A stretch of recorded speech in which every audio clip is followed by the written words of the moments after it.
আছে আমাৰ 1100-1200 শতিকাৰে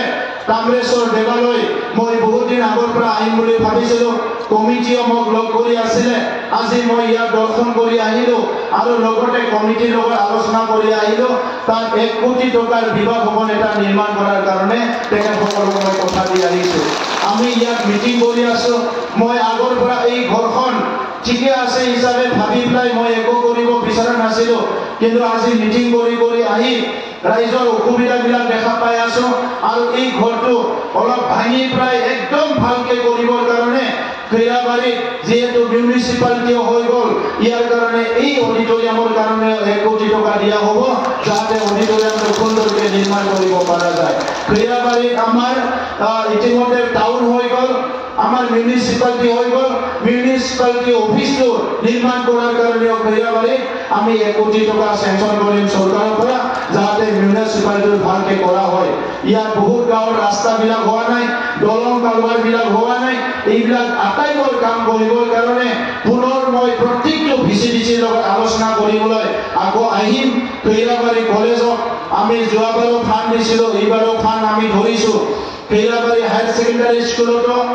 আৰু যিমানখিনি স্কুল আছে ক'ত কি অসুবিধা আছে সুবিধা আছে এইবিলাক আমি সমস্যাবিলাক সমাধান কৰাৰ কাৰণে আগবাঢ়ি যাম মই আজি এইখিনি কথা আপোনালোকৰ আগত কৈছো মানগোনাং ৰাইজবোৰ খৈৰাবাৰী অঞ্চলাव गोबाव समनिफ्रायनो बिपिएफनि इएम दङमोन नाथाय खैराबारियाव जेरैबायदि जौगानाय जानांगौ बेबायदि जौगानाय हाबाफारिफोरखौ बिथांमोना लायाखैमोन नङै बाङै खोथा बुंनानै बायदिसिना नाङै बाथ्राफोरखौ साननानै बुंनानै बिथांमोना समखौ बारहोबाय नाथाय दिनैनि समाव जों नायदों जे 40टा समस्थियावबो माखासे जौगानायनि हाबाफारिफ्रा जाबाय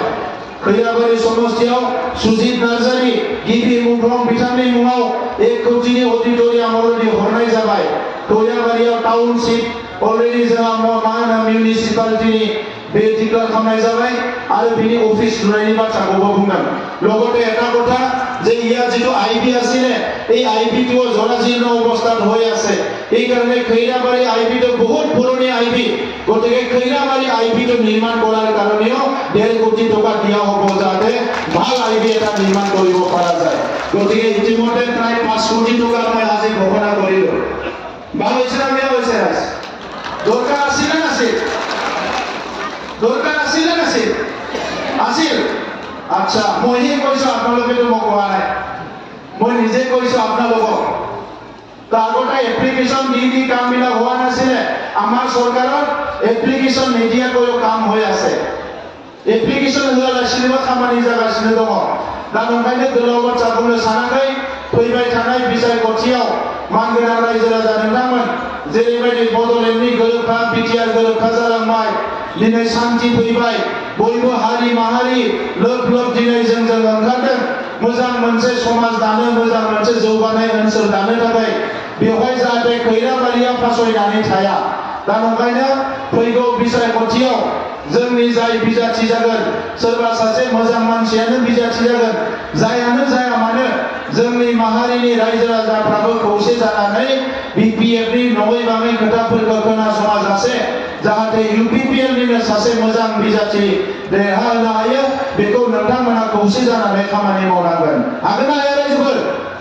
हागोन ना हाया हायो आइजोफोरथ' बिराद बुरजा फैदों आइजोफ्रानो गुबै शक्ति दिनै हारिया जौगानांगोन सोलोंथाइनिफ्राय लानानै रांखान्थि समाजखान्थि फारफ्रोमबो बिथिङाव जोङो जौगानांगोन थांनाय समाव गोबां जाहोनाव खामानिफोरखौ मावाखैमोन आगोलनि दैदेनगिरिफ्रा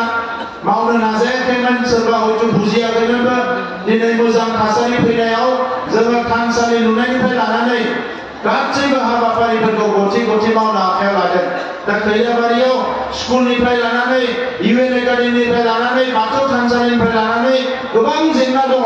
बे गासैबो जेंनाखौ मोनसे बोस्रांनांगोन आरो बिनि थाखाय सासे मोजां दैदेनगिरि जोंनो नांगोन आं बयनिसिमबो खुलुमनाय आरो सिबिनायखौ बावहरबाय दिनै दुलाराय बर' फरायसा आफादाव गोबाव सम खामानि मावनानै फैनाय धरणी बर' बिथाङा माखासे लोगोफोरजों जोंनि हान्जायाव दिनै जइन जागोन आरो खैराबारि ब्लक कमिटिया बिथांनि जइन जानाय बिथांनि टीमा जइन जानायनि उनाव आरोबाव गोख्रों जागोन दा गोबां हारिनि मानसिफ्रा जगाजग खालामबाय थादों आरोबाव खैराबारियाव गोबां मानसिया जइन जाबावगोन दा बिनिखायनो फैगौ सेप्तेम्बर दानाव बिसायख'थिया जागोन दा रायजोफ्रा जाहाथे एबार रावबो गोरोन्थि खालामा गोनो गोथो साना मालायनि बाथ्राफोरा